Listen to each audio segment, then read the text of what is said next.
ദക്ഷിണ മധ്യ യൂട്ടായിൽ സ്ഥിതി ചെയ്യുന്ന ഒരു അമേരിക്കൻ ദേശീയ വനമാണ് ഫിഷ് ലേക്ക് നാഷണൽ ഫോറസ്റ്റ്.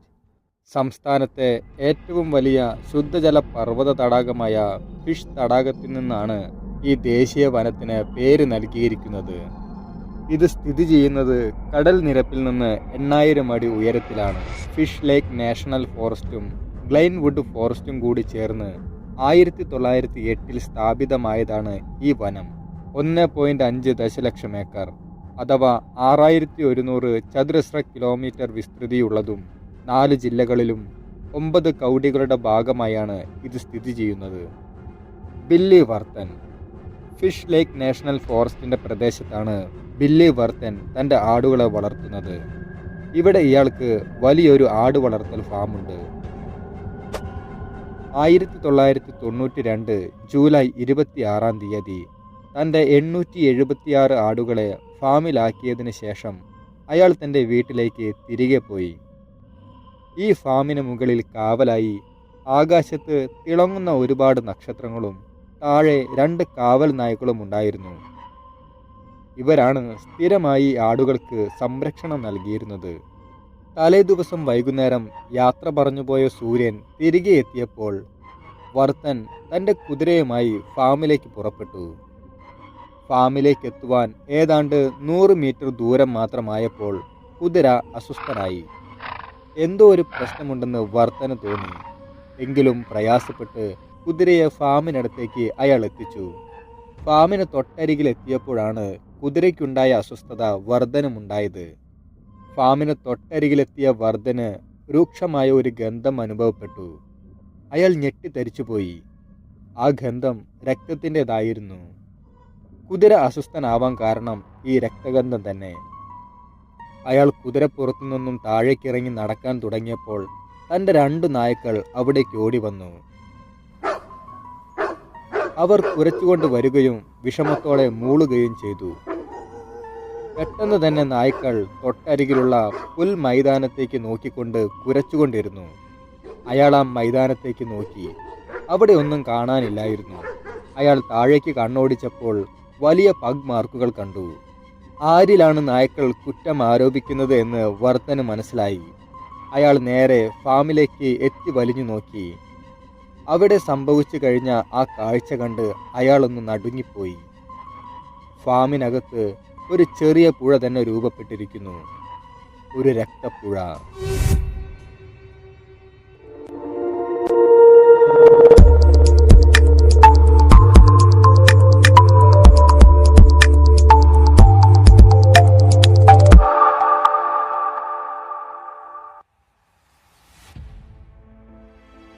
വർദ്ധാന്റെ നെഞ്ച് ശക്തമായി ഇടിക്കുവാൻ തുടങ്ങി.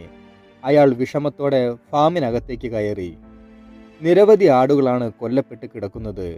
അവയെ കൊന്ന മൃഗം ഒന്നിനെയും ആഹാരമാക്കിയിട്ടുണ്ടായിരുന്നില്ല. വർദ്ധൻ ഉടനെ തന്നെ ഫോറസ്റ്റ് അധികൃതരെ വിവരമറിയിച്ചു. മണിക്കൂറുകൾക്ക് ശേഷം US agriculture department of wildlife സർവീസുമായി ബന്ധപ്പെട്ട ആളുകൾ വന്നെത്തി. അവർ ആടുകളുടെ മൃതദേഹം എണ്ണുവാൻ തുടങ്ങി. 98, വീണ്ടും എണ്ണി 100.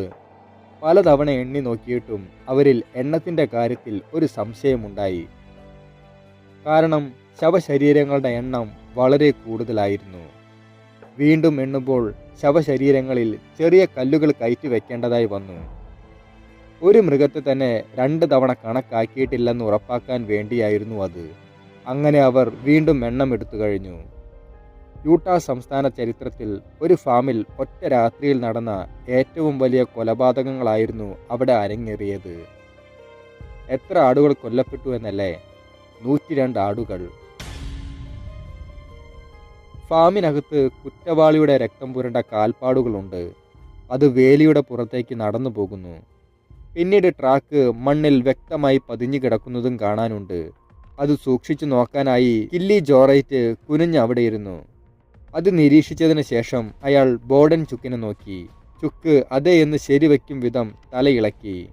ഈ കൂട്ടക്കൊലയ്ക്ക് ഉത്തരവാദി ഒരു പർവ്വത സിംഹമാണെന്ന് ഉറപ്പാക്കി. ആ പർവ്വത സിംഹത്തിൻ്റെ കാലടയാളത്തിന് സാധാരണയായി കാണാവുന്ന പർവ്വത സിംഹങ്ങളെക്കാൾ അല്പം വീതി ഉണ്ടായിരുന്നു. പർവ്വതസിംഹത്തെ കൂഗർ എന്നും പ്യൂമ എന്നും വിളിക്കുന്നു. നിരവധി കൂഗറുകളുടെ പൗ മാർക്കുകൾ അവിടെവിടെയായി കാണാനുണ്ടായിരുന്നു. അത് നിരീക്ഷിച്ചപ്പോൾ ഫാമിൽ കയറിയ കൂഗറിന്റെ അടയാളവുമായി ഒന്നിനും മാച്ചിങ് ഉണ്ടായിരുന്നില്ല. അതോടെ മറ്റു കൂഗറുകളെ അപേക്ഷിച്ച് ഒറ്റപ്പെട്ടു നടക്കുന്ന വലിയൊരു കൂഗർ ഇവിടെ ഒരെണ്ണം ഉണ്ടെന്ന് നിഗമനമുണ്ടായി. ടോം ആൻഡ് ജെറിയിലെ ടോമിനെ പോലെ തോന്നിപ്പിക്കുന്ന മുഖമുള്ള ഒരു വലിയ കൂഗറിനെ വർദ്ധാൻ 2 ദിവസം മുൻപ് ഇവിടെ കണ്ടതായി അവരോട് പറഞ്ഞു. ഒറ്റ രാത്രിയിൽ 2 നായ്ക്കളെ കബളിപ്പിച്ചോ മറ്റോ ഫാമിൽ കയറുകയും വിരളി പിടിച്ച രീതിയിൽ എന്തിനെന്നല്ലാതെ 102 ആടുകളെ കൊലപ്പെടുത്തുകയും ചെയ്ത ഇവൻ അതീവ ധൈര്യശാലിയും അപകടകാരിയുമാണെന്ന് ഉറപ്പാണ്. ഓൾഡ് വിമൺ പീഠഭൂമിയിൽ ഒരു പുതിയ രാജാവിന്റെ വാഴ്ചയുടെ തുടക്കമാണിതെന്ന് അപ്പോൾ ആർക്കും തന്നെ അറിയില്ലായിരുന്നു. ആ രാജാവിനെ ടോം എന്ന് അവർ പേര് നൽകുകയും ചെയ്തു. ആ സമയത്ത് യൂട്ടായിലെ വന്യജീവി സേവന വിഭാഗത്തിന്റെ ഡയറക്ടറായ മൈക്ക് ബോഡൻചുക്കും ഫെലിക് കോൺകോളറും വേട്ടയാടൽ വിദഗ്ധനായ കെല്ലി ജോറൈറ്റുമായിരുന്നു അവിടെ എത്തിയിട്ടുണ്ടായിരുന്നത്. അവർ ആ ടോമിനെ സിംഹം എന്നുകൂടി വിളിച്ചു. പർവ്വത സിംഹങ്ങളുടെ കൂട്ടത്തിൽ ഏറ്റവും കൂടുതൽ കൊലപാതകം ചെയ്തു എന്ന കാര്യത്തിൽ അവൻ അവരുടെ രാജാവായി മാറി. 1993 ശൈത്യകാലത്ത് യൂട്ടായിലെ വന്യജീവി സേവന വിഭാഗത്തിന്റെ റീജിയണൽ ഡയറക്ടർ സ്ഥാനം ബോഡൻചുക്ക് സ്വീകരിച്ചപ്പോൾ അദ്ദേഹവും റൈറ്റും ചേർന്ന് അന്നത്തെ രക്തച്ചൊരിച്ചിലിന് ഉത്തരവാദിയായ പർവ്വതസിംഹത്തെ നിയന്ത്രണത്തിലാക്കണമെന്ന് ഉറപ്പിച്ചിരുന്നു. ചരിത്രപരമായി ചുരുക്കം ചില പർവ്വതസിംഹങ്ങൾ ആക്രമണപരമായി പ്രശസ്തി നേടിയിട്ടുള്ളവയാണ്. അതിലൊന്ന് തന്നെയാണ് ഇവനും. ഒരു പർവ്വതസിംഹത്തിന്റെ സ്വാഭാവിക പ്രതിരോധ സംവിധാനം മരത്തിൽ കയറുക എന്നതാണ്. വേട്ടമൃഗങ്ങളോ ചെന്നായ്ക്കളോ അടുത്തു വരുമ്പോൾ അവ ഓടി മരത്തിലോ പാറയിലോ കയറും. വേട്ടയാടാൻ വരുന്ന മൃഗങ്ങൾ ഈ അഭ്യാസം അത്ര വശമുള്ളവരായിരിക്കില്ല. ഒടുവിൽ അവർ നിരാശയോടെ തിരികെ പോകേണ്ടതായി വരുന്നു. എന്നാൽ അപവാദങ്ങൾ നിർവചനമനുസരിച്ച് പ്രവചനാതീതമാണ്. ബോഡൻചുക്ക് തന്റെ ഇനിയുള്ള ജീവിതം ഒരു പർവ്വതസിംഹവുമായി ഇഴചേർന്നു പോകുമെന്ന് ഒരിക്കലും കരുതിയിരുന്നില്ല. അങ്ങനെ അവർ ആ ടോമിനെ തേടിയിറങ്ങി. ടോമിന്റെ പ്രദേശം അടിസ്ഥാനപരമായി ഓൾഡ് വിമൺ പീഠഭൂമിയായിരുന്നു. ഏകദേശം 40 ചതുരശ്ര മൈൽ പീഠഭൂമി അതിന്റെ പടിഞ്ഞാറൻ അറ്റത്തിനും കിഴക്കൻ അറ്റത്തുള്ള ഒരു റിമ്മിനുമിടയിലാണ്. അവിടെ ഒരു മിന്നൽ പിണർ പോലെ വടക്കോട്ടൊഴുകുന്ന 1000 അടി നീളമുള്ള ഒരു നദിയുമുണ്ട്. റോക്കി കാറ്റിൽ തൂങ്ങിയാടുന്ന മേഘങ്ങൾ വേഗത്തിൽ നീങ്ങുമ്പോൾ മലയിടുക്കുകളും അവയുടെ വരമ്പുകളും പ്രത്യക്ഷപ്പെടും. പിന്നെ മേഘങ്ങളുടെ രൂപങ്ങൾ 3 ഇരട്ടിയും പിന്നീട് 4 ഇരട്ടിയായും വർദ്ധിക്കുന്നു. തിരച്ചിലുകൾക്കൊടുവിൽ ബോഡൻചുക്ക് പീഠഭൂമിയുടെ അതിർത്തികളിൽ ടോമിന്റെ അടയാളങ്ങൾ കണ്ടെത്തി. മലമൂത്ര വിസർജനം നടത്തുകയും അതിനു മുകളിൽ ഇലകളും കമ്പുകളും കൂട്ടി കൂമ്പാരമാക്കിയിട്ടിരിക്കുന്നു. മരത്തിൽ നഖം കൊണ്ട് പോറലുകൾ ഇട്ടിരിക്കുന്നു. ഈ ഒരു പ്രദേശം അവൻ്റേതാണെന്ന് അടയാളപ്പെടുത്തുവാനായി മൂത്രമൊഴിച്ചു വെച്ചിട്ടുമുണ്ട്. കൂഗറുകളിൽ ആണുങ്ങൾ തമ്മിൽ പൊതുവെ അടുപ്പം വെച്ച് പുലർത്താറില്ല. അവർ തമ്മിൽ കണ്ടുമുട്ടിയാൽ ഒരു പോരാട്ടം നടക്കും. ഈ പോരാട്ടത്തിൽ ഉൾപ്പെടുന്ന കൂഗറുകളിൽ ഒരാൾ കൊല്ലപ്പെടും. ഒരു പ്രബലനായ കൂഗർ തന്റെ പ്രദേശത്ത് അധികം പ്രായമാകാത്ത ഒരു കൂഗറിനെ പിടികൂടിയാൽ അവനെ തീർച്ചയായും കൊല്ലും. വലിയ കൂഗറുകൾ മറ്റു കൂഗറുകളുടെ അതിർത്തി മുറിച്ചു കടന്നാൽ ഒരു വഴക്കുണ്ടാകുക എന്നത് സ്വാഭാവികമാണ്. ഓരോ വർഷവും മനുഷ്യവേട്ടക്കാരാൽ ഒരുപാട് കൂഗറുകൾ കൊല്ലപ്പെടുന്നു. ഇതിനെല്ലാം പുറമെ അവരുടെ നാശമുണ്ടാകുന്നത് കൂഗറുകൾ തമ്മിലുണ്ടാകുന്ന വഴക്കുകൾ മൂലമാണ്. പിറ്റേ ദിവസവും അവർ ടോമിനെ അന്വേഷിച്ച് നടന്നു. എന്നാൽ അന്നത്തെ ദിവസവും ടോമിനെ കുറിച്ച് യാതൊരു അറിവും അവർക്ക് ലഭിച്ചില്ല. ജോൺ വിഞ്ച് തന്റെ പിതാവിനും മുത്തച്ഛനും മുൻപുണ്ടായിരുന്നതുപോലെ ഓൾഡ് വിമൺ പീഠഭൂമിയുടെ മേച്ചിൽ പെർമിറ്റ് കൈവശം വെച്ചിരുന്നു. ഏപ്രിൽ മുതൽ സെപ്റ്റംബർ വരെ ആടുകളെയും കന്നുകാലികളെയും ഫാമുകളിൽ വളർത്തുന്ന സമയമാണ്. ഈ നേരത്ത് അവയെ വിശാലമായ പുൽത്തകിടികളിൽ മേയാനായി വിട്ടയക്കും. ഈ നേരത്ത് പർവ്വതസിംഹങ്ങളും കൊയോട്ടുകളും കരടികളും അവയെ ആക്രമിക്കാൻ സാധ്യത കൂടുതലാണ്. അതിനാൽ വാടകയ്ക്കെടുത്ത ചെറിയ വെള്ള നിറമുള്ള വണ്ടികളിൽ അവയ്ക്ക് ചുറ്റും പലപ്പോഴുമായി ചുറ്റി നടക്കും. രാത്രിയിൽ പലപ്പോഴും വണ്ടിയിൽ തന്നെ താമസിക്കുകയും ചെയ്യും. അങ്ങനെയിരിക്കെ 1993 ഏപ്രിൽ 10 ജോൺ വിഞ്ചിന്റെ ആടുകളിൽ ഒന്നിനെ കൂഗർ കൊന്നതായി കണ്ടെത്തി. മറ്റു ജീവികളെ അപേക്ഷിച്ച് ആടുകളെ കൊല്ലുന്നതിൽ കൂഗറുകൾ മാന്യന്മാരാണ്. കോയോട്ടുകൾ ഭക്ഷണം കഴിക്കുന്ന കാര്യത്തിൽ ആടുകളെയും മറ്റു മൃഗങ്ങളെയും ജീവനോടെ ഭ്രാന്തമായ രീതിയിൽ കീറിമുറിച്ച് കഴിക്കുന്നു. കറുത്ത കരടികൾ ഇരയെ കടിച്ചു കീറി കൊല്ലുന്നു. എന്നാൽ പർവ്വത സിംഹങ്ങൾ ആടിന്റെ കഴുത്തിന്റെ പിൻഭാഗം കടിക്കുകയും നട്ടെല്ല് തകർക്കാൻ ശക്തമായ മുൻകാലുകൊണ്ട് തല വളച്ചൊടിക്കുകയും ചെയ്യുന്നു. ഏറെക്കുറെ ജീവന്റെ തുടിപ്പ് അവസാനിക്കുമ്പോൾ മാത്രമായിരിക്കും അവർ അതിനെ തിന്നു തുടങ്ങുന്നത്. ഏതായാലും വിഞ്ചിന്റെ ഫാമിൽ കയറി ഒരാടിനെ കൊലപ്പെടുത്തിയ കാര്യം അന്വേഷിക്കാനായി ചുക്കും സഹായിയും അവിടേക്കെത്തി. ഇത്തവണ ആടിനെ കൊലപ്പെടുത്തിയത് ടോം ആയിരുന്നില്ല, അത് മറ്റൊരു കൂഗർ ആയിരുന്നു. എന്നാൽ ഫാമിന് 2 കിലോമീറ്റർ ചുറ്റളവിൽ ടോമിന്റെ കാലടയാളം കണ്ടെത്തിയതോടെ ബോഡൻചുക്കിന്റെ പക, അല്ലെങ്കിൽ ആ തീവ്രമായ ആഗ്രഹം മറനീക്ക് പുറത്തു വന്നു. 1 വർഷം മുൻപ് 102 ആടുകളുടെ കൂട്ടക്കൊലയ്ക്ക് ശേഷം അവന്റെ സാമീപ്യം കണ്ടെത്തിയിരിക്കുന്നു. ബോഡൻചുക്ക് കാത്തിരുന്നത് ഇതുപോലെ ഒരു അവസരത്തിനായിരുന്നു. ആധുനിക വന്യജീവി സേവന വേട്ടക്കാർ മനുഷ്യരെ അപകടപ്പെടുത്തുന്നതോ മറ്റു ജീവികളെ കൂട്ടത്തോടെ കൊന്നെടുക്കുന്നതോ ആയ അവയുടെ വേട്ടക്കാരെ മാത്രം കൊല്ലുന്നു. മാംസാഹാരം കഴിക്കുന്നവരെ വിവേചനരഹിതമായി ഉന്മൂലനം ചെയ്യാൻ മറ്റുള്ളവരെ പോലെ ഇവർ സൈനൈഡും മറ്റു കാര്യങ്ങളും തന്നെ ഉപയോഗിക്കാറേയില്ല. അതിനാൽ പിടികിട്ട പുള്ളിയായ ഈ കൊലപാതകങ്ങൾക്ക് ഉത്തരവാദിയായ ആ കൂഗറിനെ തന്നെ കൊന്നുവെന്നുറപ്പാക്കാനായി ബോഡൻചുക്കിന് ക്ഷമയോടെ കാത്തിരിക്കേണ്ടതായി വന്നു. ദിവസങ്ങൾ കടന്നുപോയി. കൂഗറുകൾ പല ഫാമുകളിലും കയറി ആടുകളെ കൊലപ്പെടുത്തിക്കൊണ്ടേയിരുന്നു. ആ വിവരങ്ങൾ ഉദ്യോഗസ്ഥർ അറിയാറുമുണ്ട്. എന്നാൽ അവയ്ക്കൊന്നും ചുക്കിന്റെ മാനസിക സന്തോഷം ഉയർത്താൻ കഴിഞ്ഞില്ല. കാരണം ബില്ലി വർത്തൻ, ജോൺ വിഞ്ച് എന്നിവരുടെ പ്രദേശത്തോട് ചേർന്നാണ് ടോമിനെ 2 തവണ അവർ കണ്ടതായി പറയപ്പെടുന്നത്. ടോമിനെ കാണണം, അവനെ പിടികൂടണം എന്നതായിരുന്നു ചുക്കിന്റെ ആഗ്രഹം. അങ്ങനെ ഇരിക്കെ വീണ്ടും ബില്ലിയുടെ കോൾ വന്നു. 2 ആടുകളെ കൂഗർ കൊലപ്പെടുത്തിയിരിക്കുന്നു. മണിക്കൂറുകൾക്കുള്ളിൽ തന്നെ ചുക്ക് അവിടേക്ക് എത്താൻ സാധിച്ചു. ആക്രമണ സ്ഥലത്തിനു ചുറ്റുമായി 4 ഇഞ്ച് വലിപ്പമുള്ള പഗ് മാർക്ക് കണ്ടെത്തിയപ്പോൾ ബിഗ് ടോം വീണ്ടും രക്തചിത്രം വരച്ചതായി ബോഡൻചുക്കിന് മനസ്സിലായി. ഉടൻ തന്നെ അവൻ തന്റെ നായ്ക്കളെ കെട്ടഴിച്ചു വിട്ടു. ഗോമർ, ബ്ലൂടിക്ക്, ബ്രൂട്ടസ്, റെഡ് ബോൺ അവയായിരുന്നു ആ നായ്ക്കൾ. നായ്ക്കളുടെ കുര മലയിടുക്കിന്റെ ഭിത്തികളിൽ പ്രതിധ്വനിച്ചു. മിനിറ്റുകൾക്കുള്ളിൽ തന്നെ നായ്ക്കൾ ആ ബിഗ് ടോമിനെ കണ്ടെത്തി. പക്ഷേ നായ്ക്കൾക്ക് തനിക്ക് കഴിയുന്നത് പോലെ ഉയരങ്ങളിലേക്ക് ചാടാൻ കഴിയില്ല എന്ന് ആ ടോമിന് അറിയാമായിരുന്നു. അവനൊരു പാറക്കെട്ടിലേക്ക് ഓടിക്കയറി. നായ്ക്കൾ കുരച്ചുകൊണ്ട് പഠിച്ച പണി 18 നോക്കിയിട്ടും 4 അടിയിൽ കൂടുതൽ ഉയരത്തിൽ കയറാൻ കഴിഞ്ഞില്ല. ടോം അതൊന്നും ഗവനിക്കാതെ പാറകളിലെ വിള്ളലിലൂടെ എവിടേക്കോ പോയി മറഞ്ഞു. ഏൽപ്പിച്ച ജോലി പൂർത്തിയാക്കാൻ കഴിയാത്തതിനാൽ ബ്ലൂടിക്ക് തല കുനിച്ച് മുന്നിൽ വന്നു നിന്നു. ബോഡൻചുക്കിന്റെ തലോടൽ ഒരു ആശ്വാസമായതോടെ സ്നേഹത്തോടെ അവൻ വാലാട്ടി. 3 ദിവസത്തിന് ശേഷം ടോം വീണ്ടും ഒരു കൊലപാതകം നടത്തി. അവനൊരു ഹിറ്റ് ആൻഡ് റൺ സിംഹമായിരുന്നു. ബോഡൻചുക്ക് ഒരു കാര്യം മനസ്സിലാക്കി. 1 തവണ മാത്രം അവൻ തൻ്റെ ഇരയിൽ നിന്ന് ആഹാരം കഴിച്ചിരുന്നുള്ളൂ. അവനൊരു മിടുക്കനായിരുന്നു. 2ാം വരവ് അപകടമാണെന്ന ബോധ്യം അവനുണ്ടായിരുന്നു. എന്തായാലും ഇത്തവണ നായ്ക്കൾ കുരയ്ക്കുവാൻ തുടങ്ങിയപ്പോൾ ടോം വിശാലമായി കിടക്കുന്ന പാറയുടെ ചെരുവിലേക്ക് ഇറങ്ങി. ഏകദേശം 2 മൈൽ ദൂരം ഇറക്കമുണ്ട് അവിടെ. നായ്ക്കൾക്ക് വീണ്ടും ആ വലിയ ടോമിനെ നഷ്ടപ്പെട്ടു. അത് ഏതു വഴിക്ക് ചാടിപ്പോയി എന്നറിയാനായി ചാരനിറത്തിലുള്ള കുതിരപ്പുറത്തു നിന്നും ബോഡൻചുക്ക് താഴേക്കിറങ്ങി.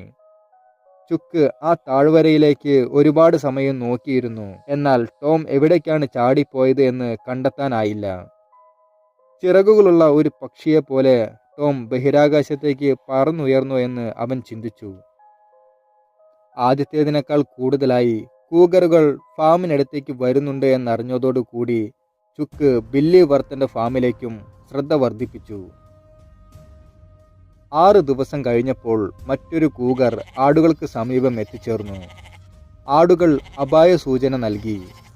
ഇത് കേട്ട് കൂട്ടിൽ കിടന്നിരുന്ന നായ്ക്കളും ഇത് ആവർത്തിച്ചു.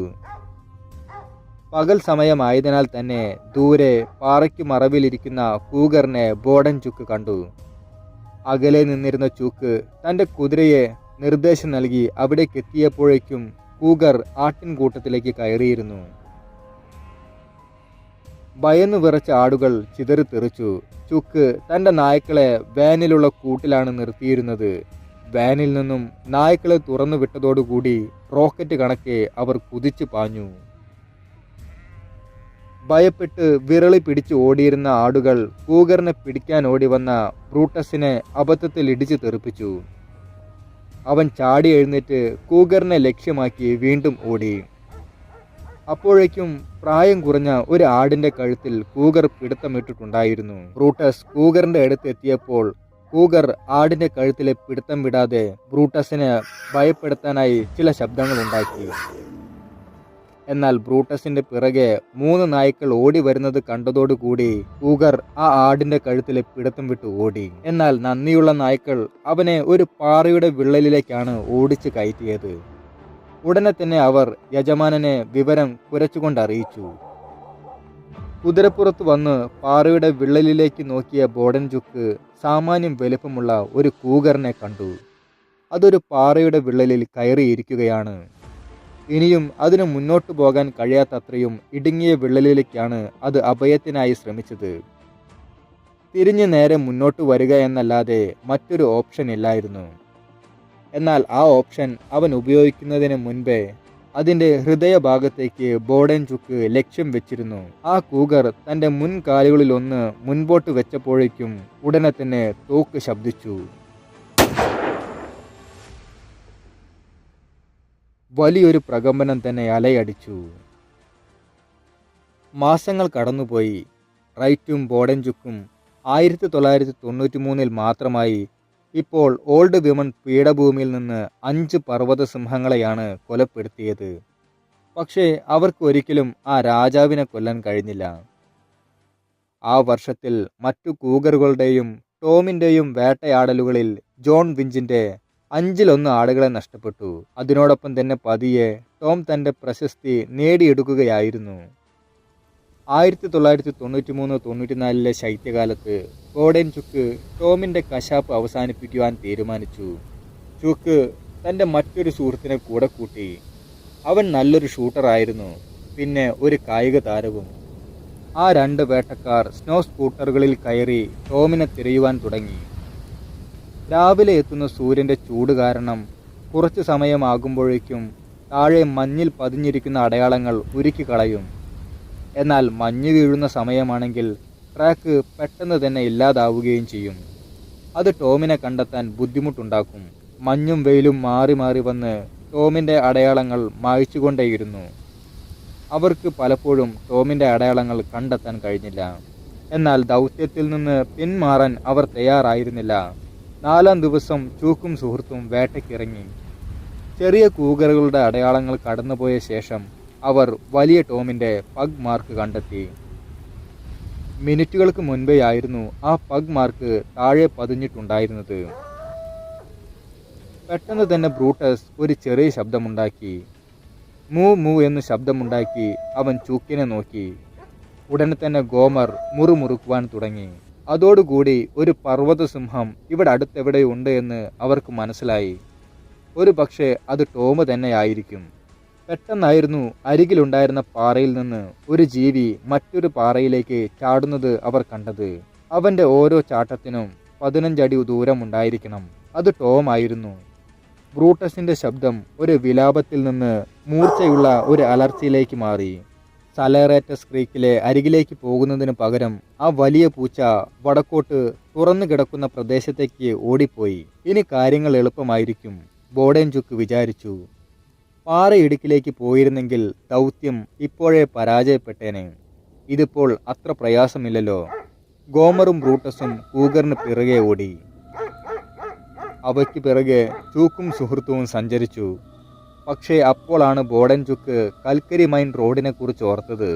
എല്ലാ ദിവസവും ട്രക്കുകൾ ആ റോഡിലേക്ക് കയറുകയും ഇറങ്ങുകയും ചെയ്യുന്നു, പക്ഷേ ഞായറാഴ്ച ഒഴികെ. എന്നാൽ അത് ഞായറാഴ്ചയല്ല. കണക്കിന് കൽക്കരി നിറച്ച് ഇറുകിയ മഞ്ഞു മൂടിയ റോഡിലൂടെ ഉഴുതുമറിച്ച് കൽക്കരി ട്രക്കുകൾ ട്രെയിൻ പോലെ പായുന്നു. പോരാതെ ആ റോഡിനെ മുറിക്കുന്ന റെയിൽ വരമ്പുകളുമുണ്ട്. ട്രെയിൻ അടുക്കുമ്പോൾ ട്രക്കുകൾ അകലെ പതുക്കെയായി നിർത്തുന്നു. ട്രെയിൻ പോയി കഴിഞ്ഞാൽ അവയും യാത്ര തുടരും. കാര്യം ഓർമ്മ വന്നപ്പോൾ ബോർഡൻചുക്കിൻ്റെ നെഞ്ചൊന്ന് പിടഞ്ഞു. കൂഗർ സഞ്ചരിക്കുന്നത് ഇപ്പോൾ റെയിൽ പാളത്തിലൂടെയാണ്. 1-2 അടി ഉയരത്തിൽ മഞ്ഞ് റെയിൽ പാളത്തിൽ വീണ് കിടക്കുന്നുണ്ട്. 45 സെക്കൻഡ് മുന്നോട്ട് ഓടിയപ്പോൾ റെയിൽ പാളത്തിൻ്റെ ഇരുവശത്തും ട്രക്കുകൾ നിർത്തിയിട്ടിരിക്കുന്നത്. ചിലത് വേഗത്തിൽ തന്നെ മറികടക്കുന്നു. അതെ, ട്രെയിൻ വരുന്നുണ്ട്. കൂഗർ ആത്മഹത്യക്ക് ശ്രമിക്കുകയാണോ? അവൻ ട്രെയിൻ വരുന്ന അതേ ദിശയിലേക്കാണ് ഓടുന്നത്. അതിന് പിറകെ തൻ്റെ നായ്ക്കളും. ഒരു കൽക്കരി ട്രക്ക് ബിഗ് ടോമിനെ ഇടിച്ച് ഇഞ്ചിഞ്ചായി കൊല്ലുന്നത് കാണാനായി ബോർഡൻചുക്ക് തൻ്റെ സ്നോ സ്കൂട്ടറിലേക്ക് കയറി. ഒന്നിൽ മിസ്സായാൽ മറ്റൊരു ട്രക്ക് ഏതു നിമിഷവും പിറകെ ഉണ്ടാകും. ആ വലിയ പൂച്ച ഏതെങ്കിലും സാഹചര്യത്തിൽ റോഡ് മുറിച്ചു കടക്കുമെന്ന് അവൻ അറിയാമായിരുന്നു. എന്തായാലും അദ്ദേഹത്തിന് റിസ്ക് എടുക്കാൻ കഴിഞ്ഞില്ല. എന്നാൽ കൂഗറിൻ്റെ തൊട്ടരികിൽ തൻ്റെ നായ്ക്കൾ എത്തിയിട്ടുണ്ടായിരുന്നു. ഏതു നിമിഷവും തൻ്റെ നായ്ക്കളുടെ പിടിയിൽ ടോം അകപ്പെടും. എന്നാൽ തൊട്ടുമുന്നിൽ മഞ്ഞുകൂനയെ ആകാശത്തേക്ക് തെറിപ്പിച്ചുകൊണ്ട് ഒരു ട്രെയിൻ പാഞ്ഞു വരുന്നുണ്ട്. ഇരുവശത്തും ട്രെയിൻ വരുന്നതിന് മുൻപേ കടന്നു പോകാൻ വെമ്പുന്ന ചില ട്രക്കുകളുമുണ്ട്.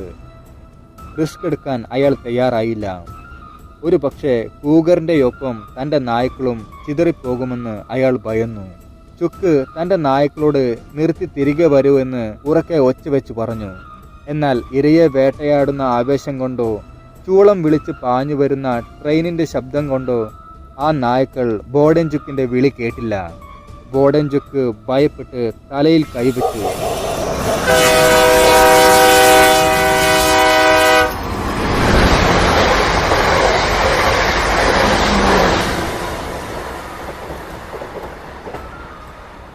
വീഡിയോ ഇഷ്ടപ്പെട്ടെങ്കിൽ ലൈക്ക് ചെയ്യാനും കമൻറ്റ് ചെയ്യാനും മറക്കണ്ട.